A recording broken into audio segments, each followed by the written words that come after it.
So Tahj has really impressed us. I know what's that's you about him since you've had him? Yeah, no, he's done a great job of just jumping in there and being able to make his plays and really be in the right spots and just compete his tail off.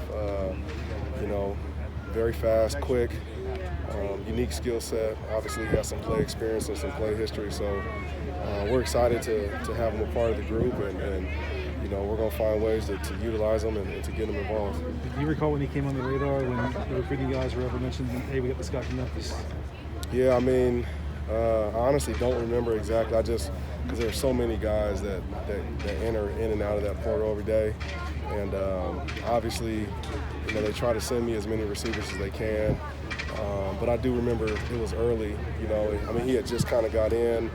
Our recruiting department did a great job of getting a cut up of his season last year, and was able to kind of like check it out. And shortly after, I just feel like we were on the phone once we figured out it was real, and we just kind of got moving from there.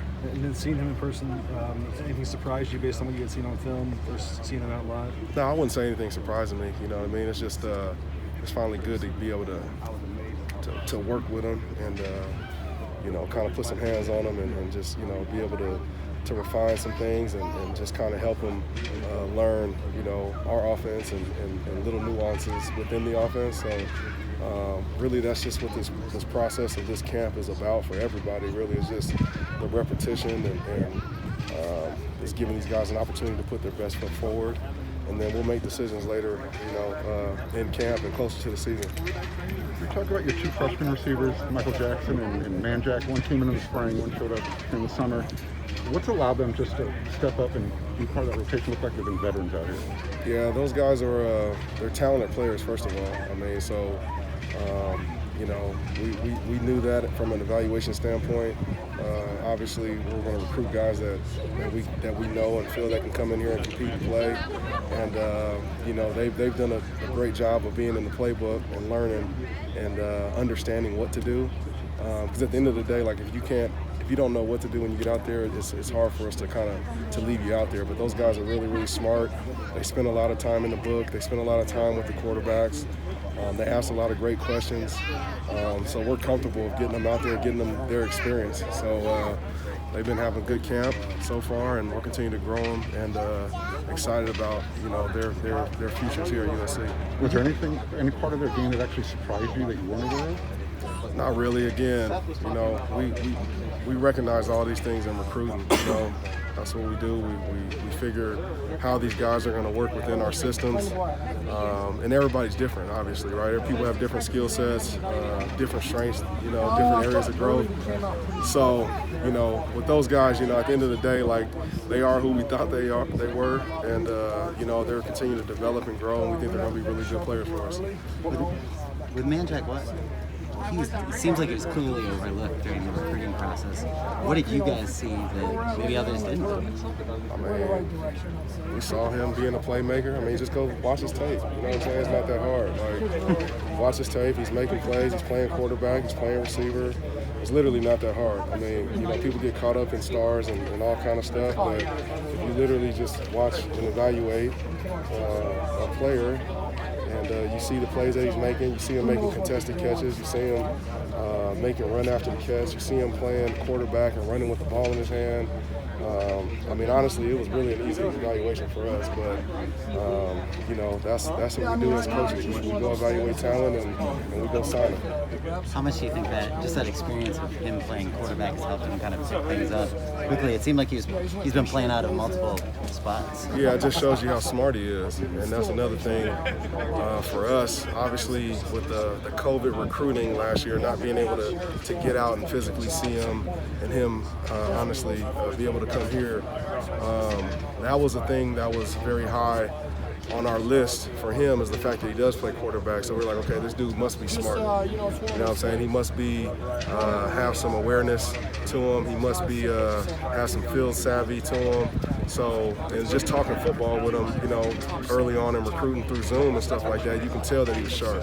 So, it's no surprise that he's able to come out here and function at a high level. And now it's just about continuing to develop, as a receiver and getting adjusted and used to college football. With the freshmen coming in, the transfers, even a guy like Kyle Ford coming back after not playing for a while, in an offense that relies so much on feel and connection with the wide receivers and quarterbacks, how do you fast forward that and speed that up and get all these guys on the same page? Well, some of these guys have been here, so they've had some experience within the offense, or at least they've been able to watch it and see it. Maybe not from an on-the-field standpoint, but they've been able to study and kind of see the success of the other players. But at the same time, the way that we practice, the way that we train in the summertime, all of these guys get reps. So they're all getting opportunities to get out there, to do some good things, to grow in areas, and we're going to continue to try to get them as many reps as possible, because we know it's a long season, man, and we really want to count on everybody to play and help us win games. Where is Drake right now in his development? I mean, how much farther can he go, or what do you expect out of him? Yeah, the sky's the limit. There's always an area of growth. He's a really, really good player. Probably one of the better ones that I've been around, and one of the better ones that's probably been here in a little while. But at the same time, he's always trying to find a little area of growth. He's always trying to work on something. This is, we've moved him around a little bit more this year. So I think that he's continuing to develop as an outside receiver and an inside receiver. But he's doing everything the right way. He has the right mindset. And I'm excited, once the season starts, for the growth that's really going to come.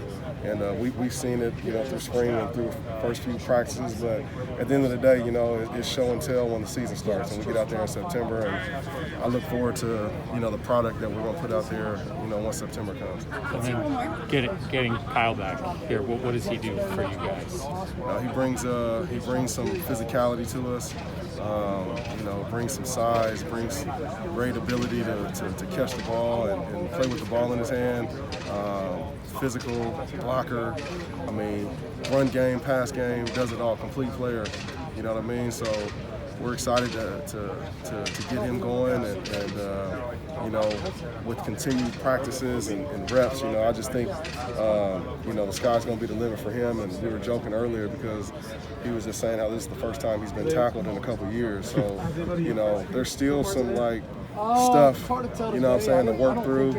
And but he's been doing a great job. He has a great attitude, great mindset, and he's been doing a great job this year. Appreciate it. Cool.